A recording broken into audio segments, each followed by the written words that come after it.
Okay, welcome to episode 1 of Land of the Giants with Daniel Kraywitz and Christina Story.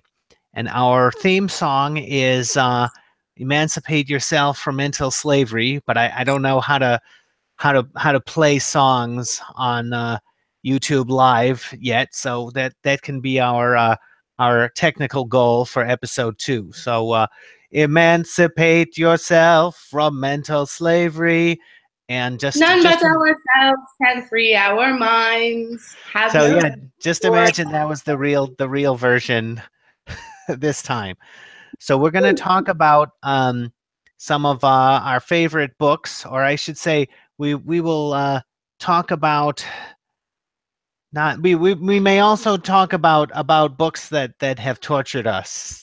And this particular book, we have both agreed we have kind of a kind of a love-hate experience with in various ways. And we're going to talk about The Fountainhead by Ayn Rand. So on this show, we do ladies first. So why don't you start talking about The Fountainhead? Thank you so much, Daniel. I appreciate it. And yeah, I'm with you on the sound recording. I definitely have to learn how to play it so that it doesn't hurt people's ears. Um, Fountainhead was the first Ayn Rand book that I read.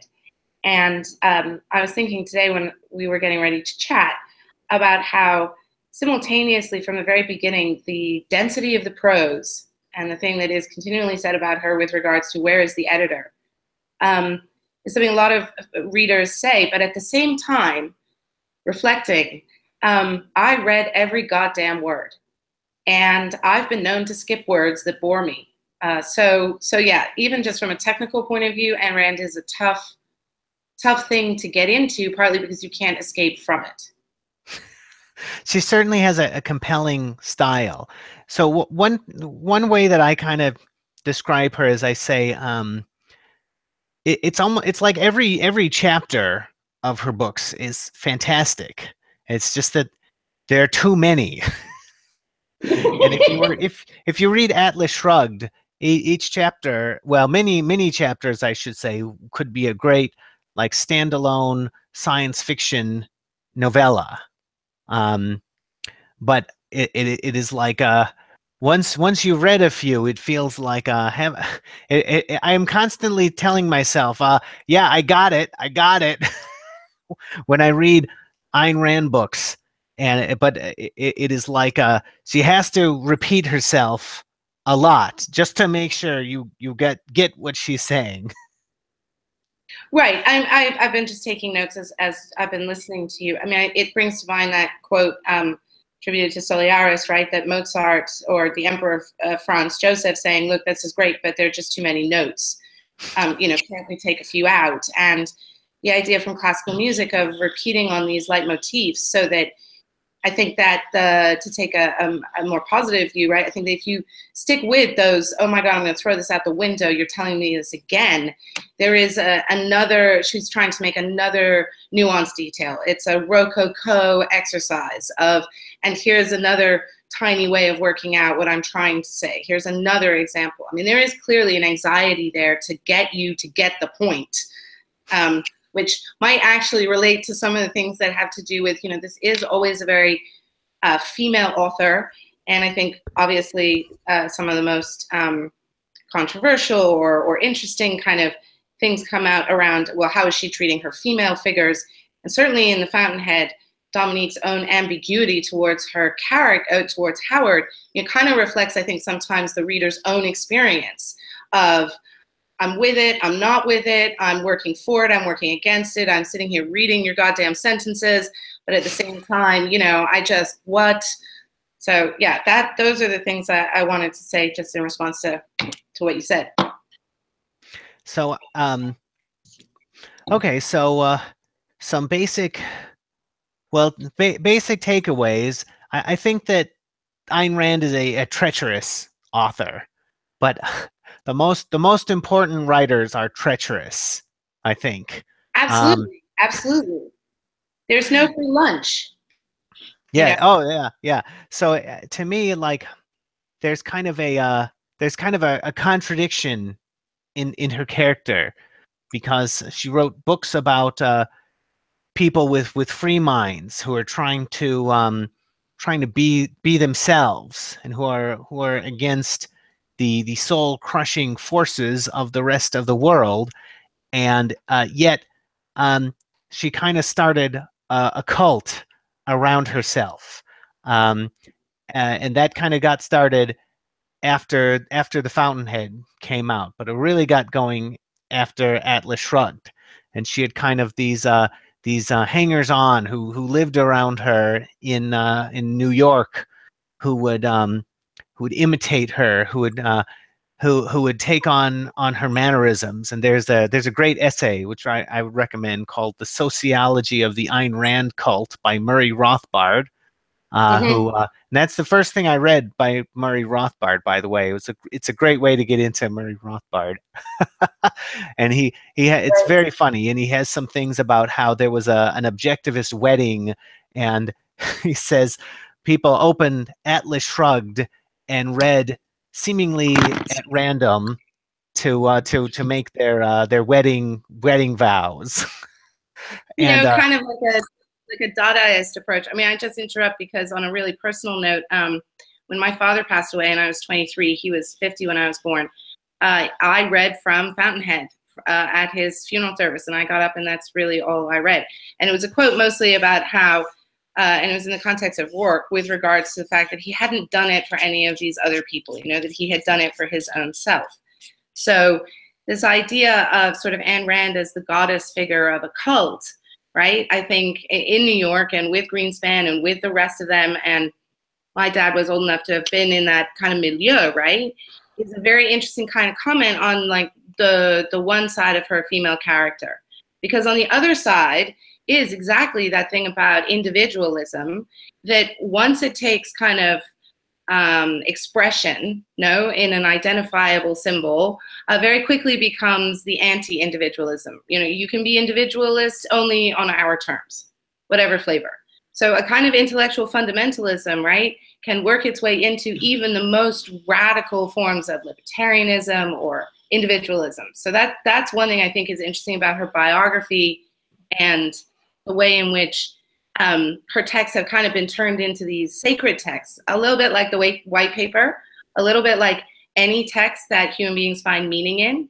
It's very difficult to not just kind of disappear down a rabbit hole of eventually kind of not thinking for yourself and just referencing your text. Oh, absolutely. Well, well, here's one thing that I tell people about libertarianism. Like I say you can have a free mind and be a libertarian.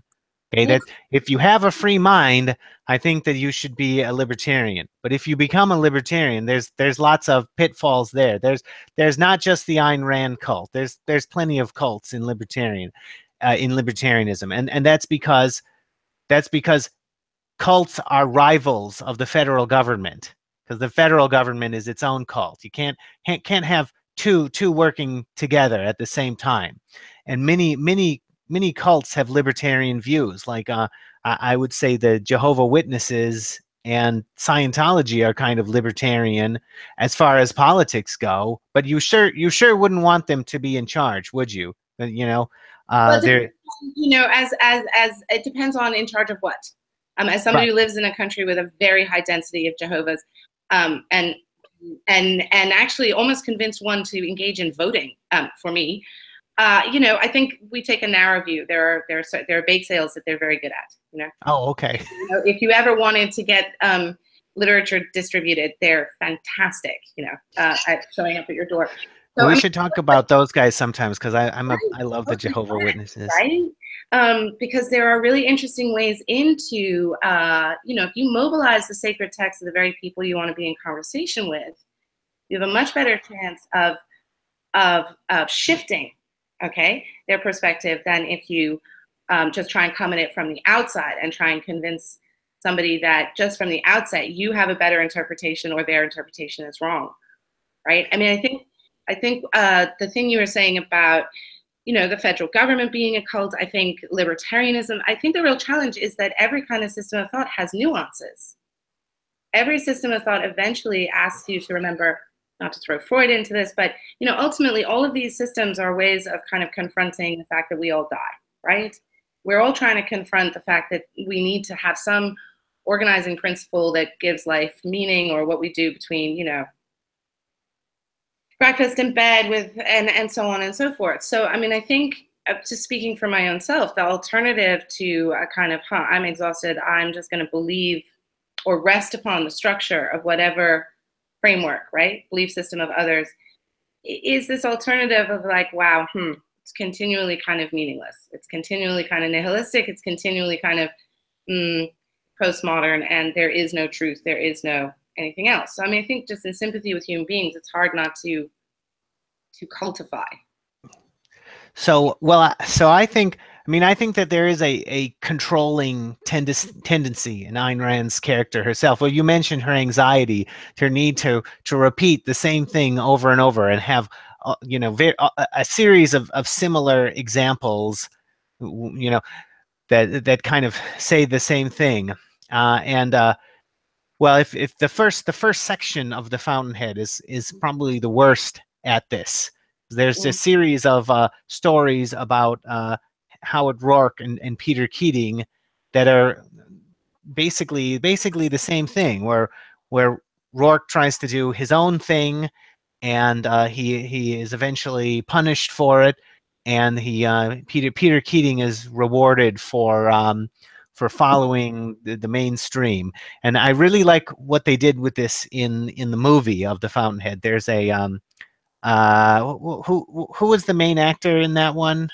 Gary Cooper. Gary Cooper. Yeah, I think the movie is very good, and I really like what they did with this, because they just kind of did a montage. They kind of get through all of section 1 in a montage, and it I thought it was very effective. They get through about the first 200 pages of the Fountainhead in a few minutes. I mean, it's interesting you bring that up, because, like, as you know from our previous chats, I hadn't yet kind of watched it, and it's really interesting what you're saying, right? Because it kind of suggests to me that Rand arrives in the United States, but is definitely conditioned by her experience in Soviet Russia, early revolutionary Russia. And I think to a Western mind, the idea of the individual struggling against society and there being forces that repetitively strike him down is a very familiar trope.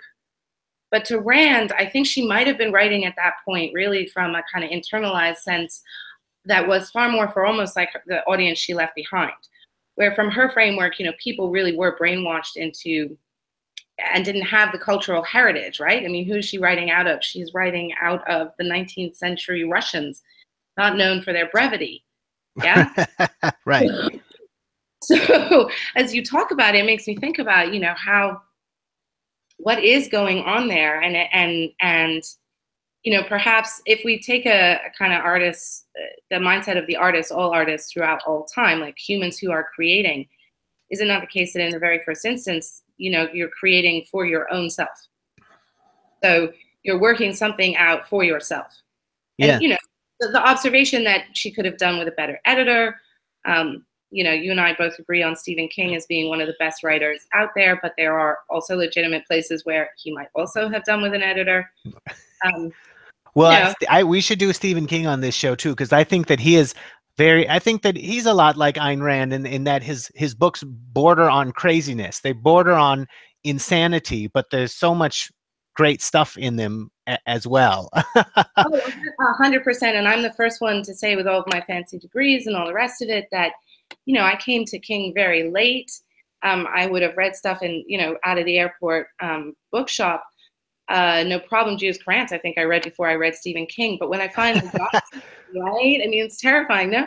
But when I finally got to him, I was just blown away. I teach his book on writing to people I teach writing to. So he's superb. But I agree with you that there you can see the artist punching through the art as they Yeah. work, whatever it is, right? Like, say that. Reader, but this is for me. Let's say that for the Stephen King episode. But so anyway, what I think that it makes sense to think of Ayn Rand as a raving madwoman who sometimes speaks the truth. Okay, and this is kind of like something that you might see in like the Middle Ages. You know, that's something that doesn't really have a place in modern Western society. Like people who are supposed to tell the truth are supposed to be like competent people who can speak, you know, logically. That's kind of the way we do things. And let me bring up your Freud comparison too, because I think Ayn Rand is a lot like Freud. Like Freud is a treacherous writer, and I think that it's a great thing to go around and, you know, listen to people's experience and kind of you know, generalize. And it is okay if you mix a lot of yourself in that generalization, you know, when you express it to other people. Well, what's not okay is pretending to be a scientist. And that's what I don't like about Freud, is he acts like a scientist when he is absolutely not one. He is more like a collector of stories. And to me, go ahead.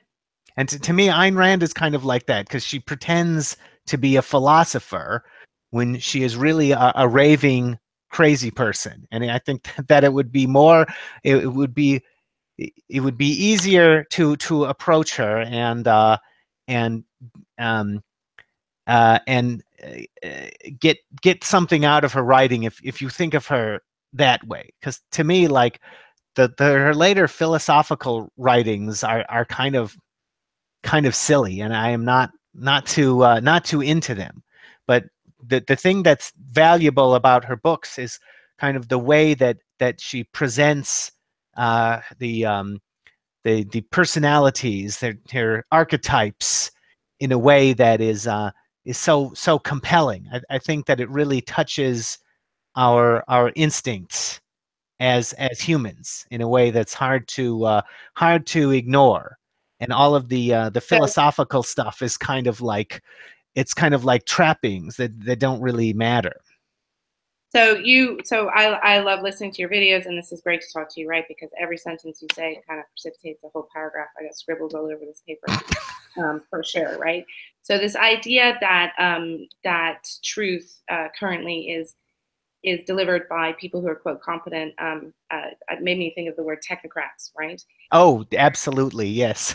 Got a very technocratic kind of framework going on, and I'll get to science in a minute, but I think this idea of treacherous authors is great in the sense that I'm understanding it as these are people who present to you something which is not scientific, it's art, and that requires you to really think for yourself in terms of intuiting through whatever archetypes, whatever you're responding to, what feels like truth to you. So you're Absolutely. right? So you're recognizing in characters or narrative structures things that you resonate with. Yes, I'm with that. And you're also recognizing elements of repulsion, and so on and so forth. And I think you're right that when you take somebody who is creating thought through art and ask them to put it into the technocratical framework of philosophy as if it were imitating science because it believes that science has a stranglehold on authority, and therefore, a la Freud, a la economics, a la pretty much Oh man, most of the economics. century, right? Yes. then we should do maybe another program, because I'll go even so far as to say that a lot of what is described as science itself needs to take a postmodern approach and realize that it is completely and always encoded in language, human language. And that if we're going to get very purist about what is really truly science and has that kind of authority, I'm bigger and badder than you all, and you all must bow down, claim to absolute truth, we're really talking about perhaps just math. So, and We're even talking about what? Sorry, I didn't hear. mathematics, Oh yeah. mathematics. And I would say that, you know, even when we get to start to talk about mathematics, we are always going to be hindered or liberated, whichever way you want to look at it, by the fact that we have to communicate about it through a kind of symbolic shared belief structure. So back to the part about how, yes, no, she is a philosopher later in life is awful. I mean, for me, I kind of got my way through Fountainhead, and I did Atlas Shrugged, and then I went to some of her earlier works, her shorter works, her autobiographical works. So one of the ones that I pulled out was We the Living. And then there's, of course, Anthem. And I think that if one gets into Rand from one of the two kind of big sacred doorstopper texts. It's worth, if you're interested, going backwards to the ones that you can actually kind of hold in the bathtub and not worry about, destroying. So, well, of course, I like how you rephrased what I said, because yeah, by treacherous, that is what I was meaning. Like you have an author who is, I mean, I think that it is almost impossible to convey what it means to think for yourself to somebody who doesn't have a lot of experience with it. And really the only way is to sort of trick them, and to show them that you're tricking them. And that's kind of what I tried to do in a talk on how to think for yourself. I tried to be kind of the cult leader, and then show you what I was doing. And there it is. There is definitely a treacherous quality to Ayn Rand's book, where she is kind of seducing you to just go along. Like she is so overbearing in the way that she writes. And it really, if you want to get through these giant books, it is like being beaten down by her ideas. And if you if you just go along with them, then you become the Ayn Rand cult member. And you have to you have to be able to reject a lot in order to appreciate the good things about her. No, I agree with you. I mean, I agree with you completely. I'm gonna, the whole idea of kind of revealing the puppet master behind how this kind of overwhelming sort of whatever it is, intellectual, emotional assault that any kind of cult experience, right, is super good. I think there's also the kind of, I was just thinking about basic high school debate. I mean, if one practices the rigor of saying, okay, what is it that I most absolutely assume to be true? What are the things that I wake up really not questioning? Okay, so can I put myself even through a kind of construct a 3-minute argument against myself, just for the purpose, right? Just for the purpose of continuing to practice that discomfort that ultimately thinking for yourself is all about, because you're either going to take yourself as an authority, or you're going to take some other source as an authority. And, likelihood is that the most liberated people are working with some kind of mix, no? And I think also the other part I wanted to say about Rand is that, the unrelenting, overbearing small person, you can understand why when she comes to write out her kind of sexual personas, it's all about, and would somebody please just shut me up? Do not have yes. me. Just throw me down and do the thing, because if you let me start talking about this, it will be 65. Yeah. Thing, right? That's very funny. And I do just want to give a quick shout out to a woman named Brenda Coughlin, who was one of my roommates at Harvard. And I have to say, right, I was very fortunate to have encountered her, because I'd read both the big books by the time I got to college. And Brenda had been at St. Paul's, a very bright woman, 6 foot tall, had read both, and was running around with both a kind of hammer and sickle sweatshirt and a right, and a Polish solidarity. It was a belt buckle, hammer sickle, and a solidarity sweatshirt. So Brenda definitely took me to task on a lot of the ways in which the left can critique a lot of Rand's positions. The fact that there's a pretty quick way of undermining, this is a little bit Atlas Shrugged, but definitely undermining some of the critique around altruism being always a terrible thing.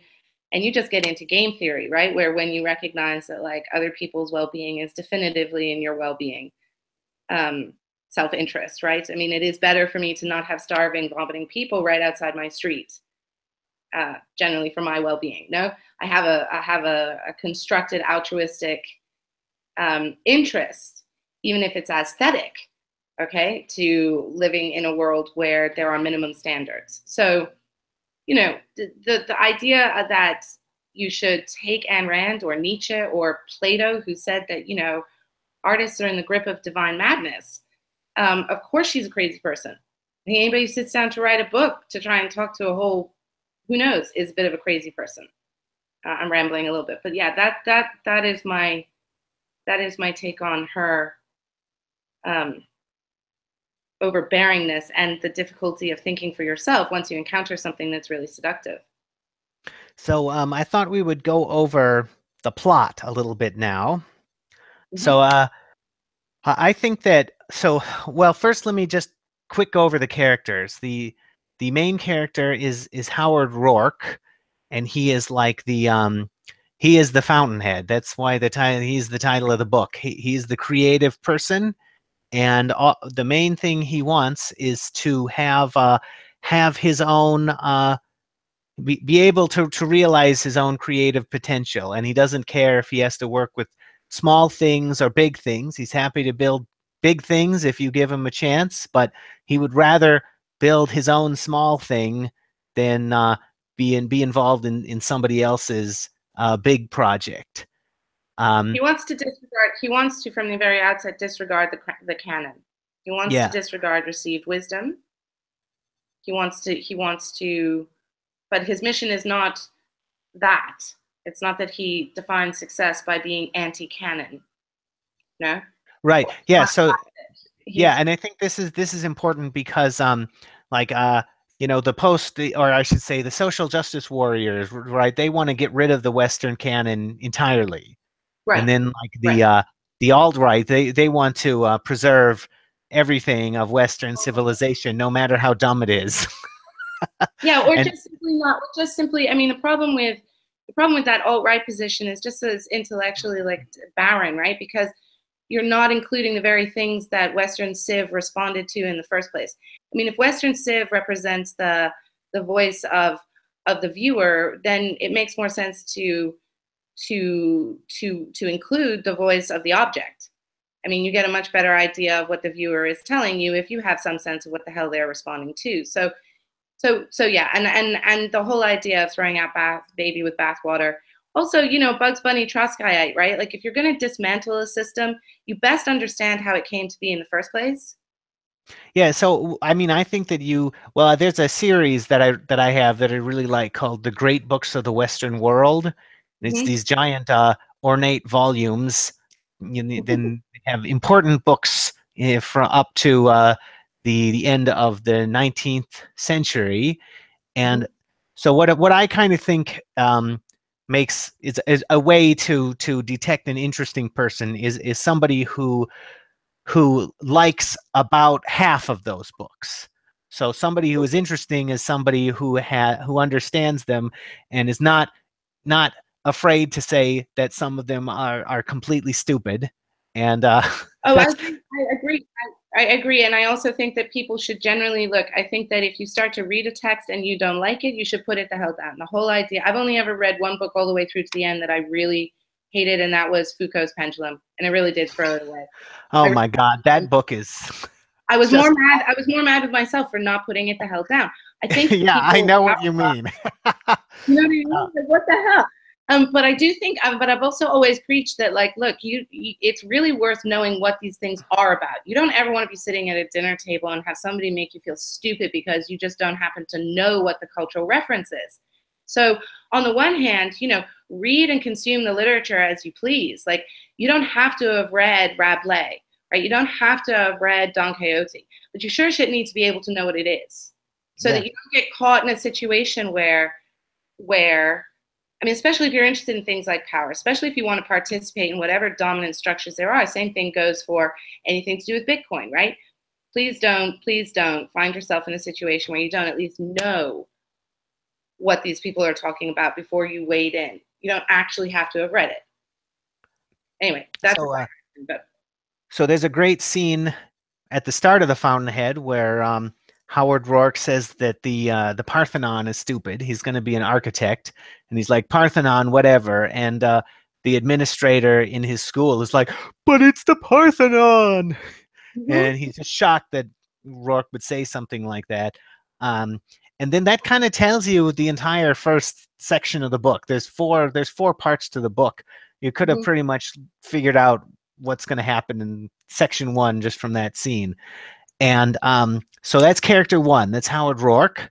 And the However, next, may I just sorry, put in one real quick thing, right? Because I have an 8 and a 10-year-old, and I was just thinking, I was just thinking, I just wanted to put in real quick that maybe one of the reasons why, the first section is such a slog plod through, right?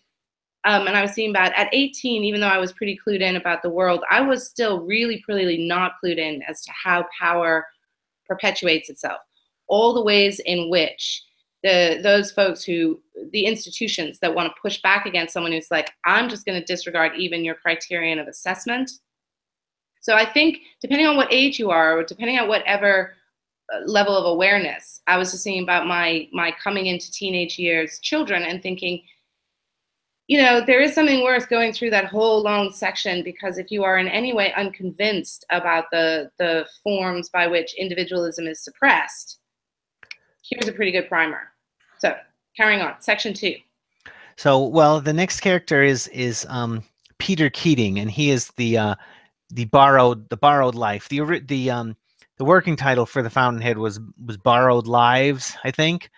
And Mm. Peter Keating is the person with a borrowed life, and he learns the fashionable um, uh, architectural architectural styles, and he learns how to do Edwardian and Victorian and whatever, and he'll make whatever kind of style you want, and he does well. He does well at the start of the book, and then his character kind of gets lost because he doesn't end up really going anywhere. He's like an important character in the first section, and then you kind of forget about him after that. Right, because he's so clearly illustrated to simply be a tool, Yeah. and his purpose and identity is always someone else's. It's not his own.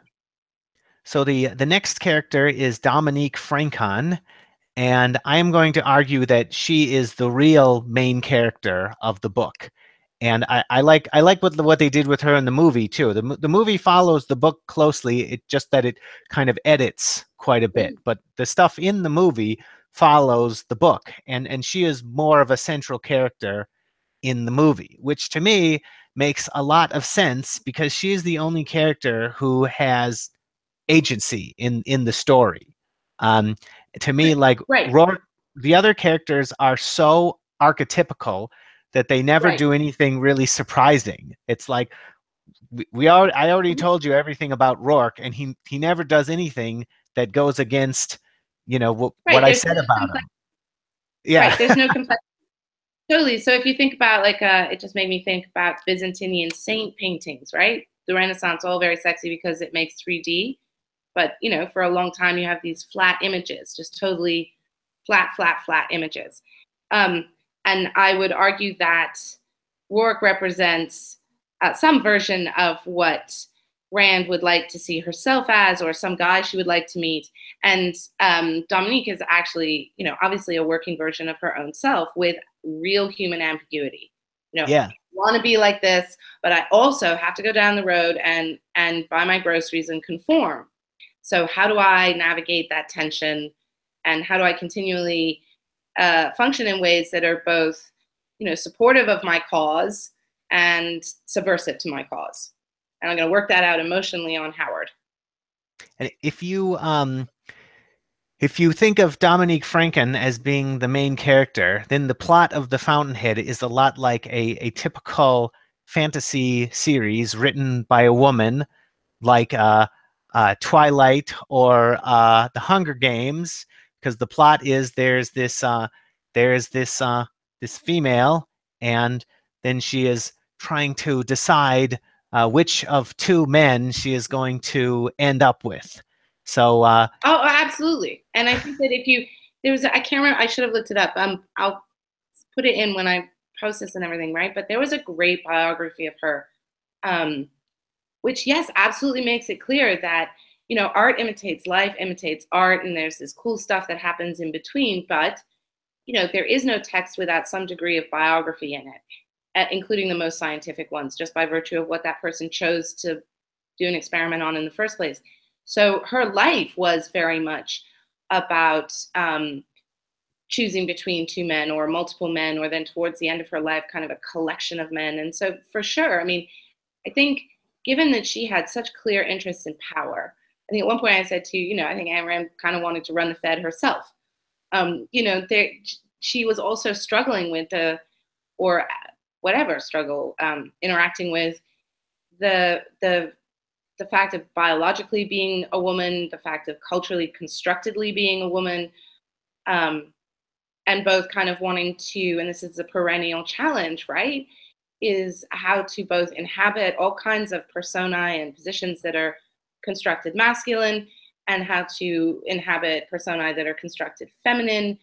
And that the more a single person tries to straddle both, the more you're going to see that kind of tension play out in whatever art they're producing, whether they're Leonardo da Vinci or they're Ayn Rand.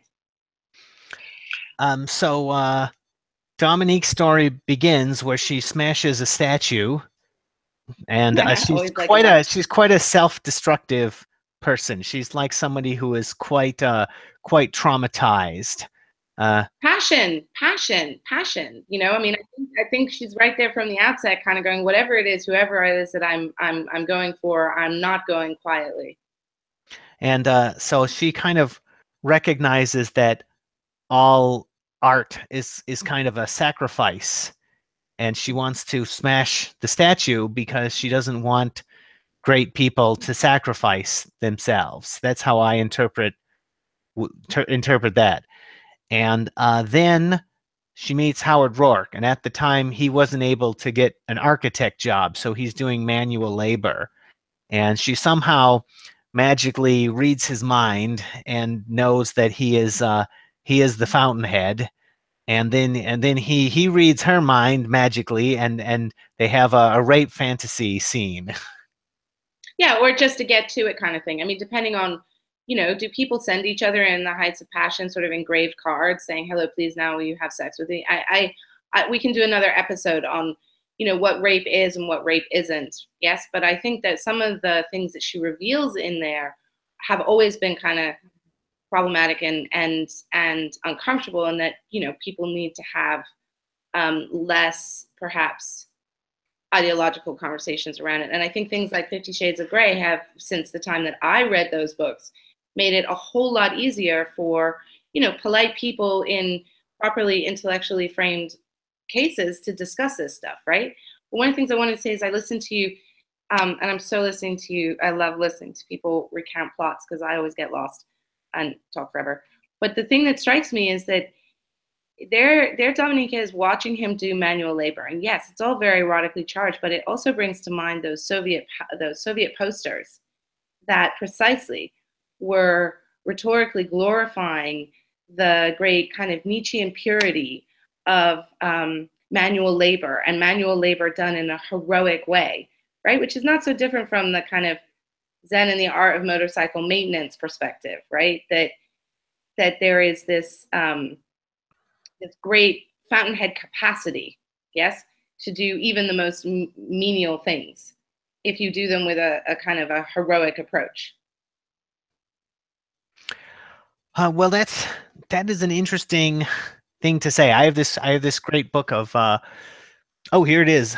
I have this book of Chinese communist propaganda posters that I like a lot that I'm going to use for some things. But like here's I'll show you one now. Here's Mao leading the way for all the peasants. He's like first among equals because he's got a peasant outfit, but he's like the best peasant.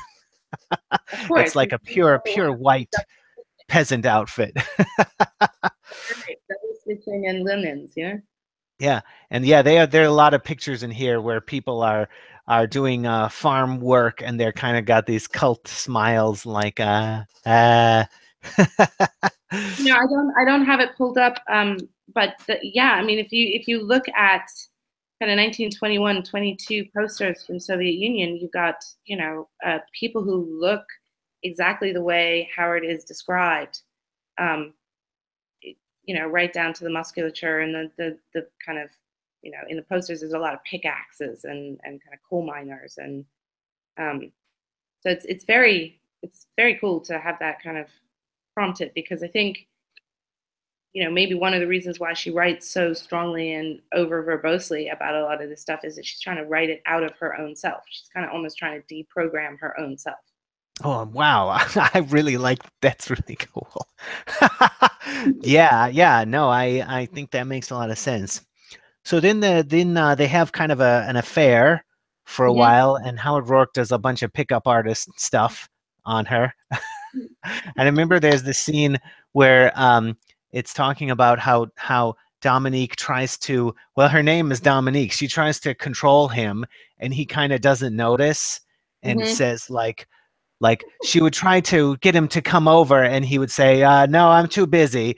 And then she would try to not talk to him and he would show up too early and be like, oh, okay, I'm ready now. Yeah, no, it's a fantastic kind of meditation on. Yeah, we should do a whole one on that. And Simone de Beauvier's The Second Sex, which is really an intellectual tour de force of what it was like um, to be, the mistress. So carry on. I haven't read that one, but it's in my pile. So when I get to it, we'll I we'll ignored we'll it we'll for see. about 15 years. I knew what it was, obviously. You can't hang with the Harvard people and be caught not knowing what the hell it is. But I eventually did read it, and it blew me away. It was actually kind of, I actually read the whole thing. So when you get to it, it'll be good. Oh, okay, sure. Well, yeah, I've heard it's really good. Well, I know Camille Paglia likes it, so Right, right, So absolutely.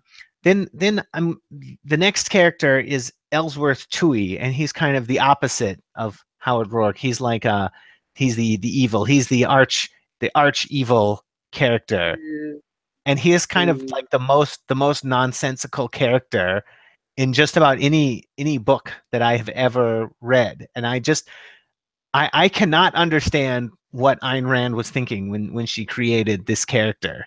And he is Well, kind of like, sorry to interrupt. I mean, I think, again, just from like literary analysis type of point of view, I mean, this is a character that she knows the least amount about.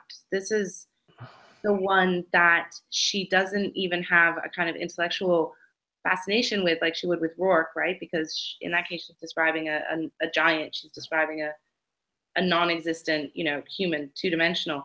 But I think in the case of Tui, she is left with her knowledge of almost caricatures, right? So it's a caricature of a caricature with so little like authentic knowledge. yeah.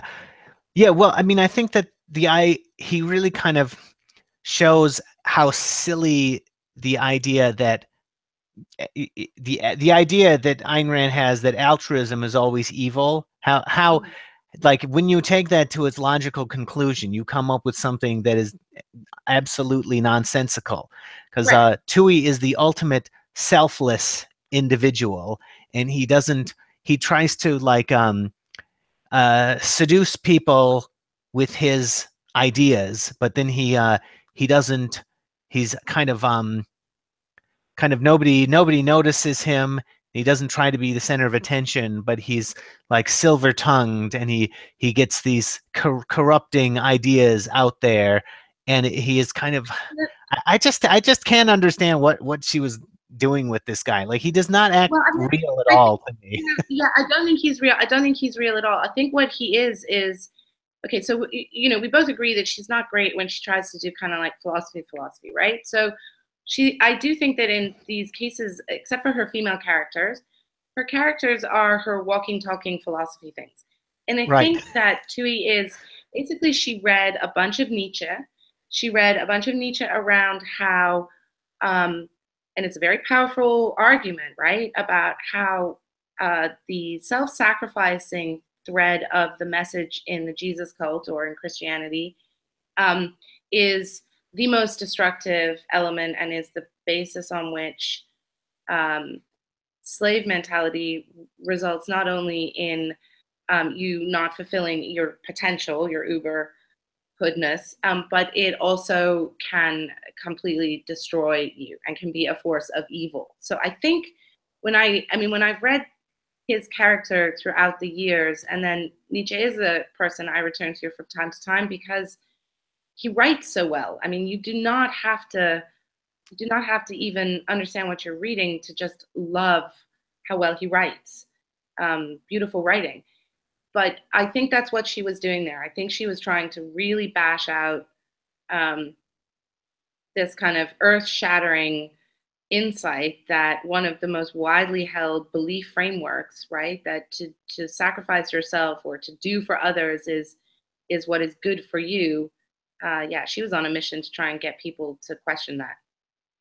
So one of the things that I think is crazy about Ellsworth Toohey is he is kind of like he's kind of like a satanic figure. Like he is kind Right. of like secretly trying to seduce people away from the straight and narrow.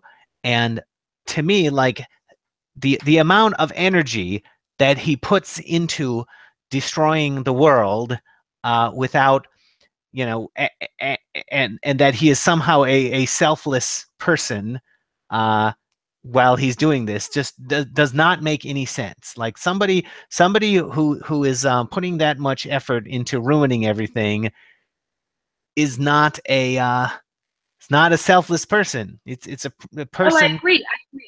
I agree completely. I also think it's funny because I'm, relatively new in an active way to cryptosphere, and the Tui character is actually reminding me of somebody who is very large in the space who I've been watching the actions of, and all it screams is like emptiness inside. All it really screams is like monster insecurity, right? Yeah. The kind of vortex of unfulfillable need to be important that can only then find an expression through, in Tui's case, this monstrous rhetorical exercise, right? In self-sacrifice and doing good. Likewise, I've seen kind of similar vortex around, if you're not a millionaire, then you suck. So it's Yeah. Well, to me, like Ellsworth Tui would make more sense if he was more of a narcissist, but then he wouldn't. Like a narcissist is kind of selfless because they don't right, have an inner sense of you know right, um, their own self-worth, but they want to be constantly reinforced. They want to be worshipped. So I right. think Tui would make Important. more sense if he wanted to be worshipped and he was drawing attention to himself and saying, getting people to say, like, hey, Tui, you're the greatest philosopher we've ever seen, Yeah, but I think that sick thing of like being able to watch your, I don't know, it's made me think of the screw tape letters, right? It's that thing Oh about my being able God. to We should do that book sometime. Yeah, totally. Like, like plant the evil seed and watch the thing go, gross in front of your eyes. It's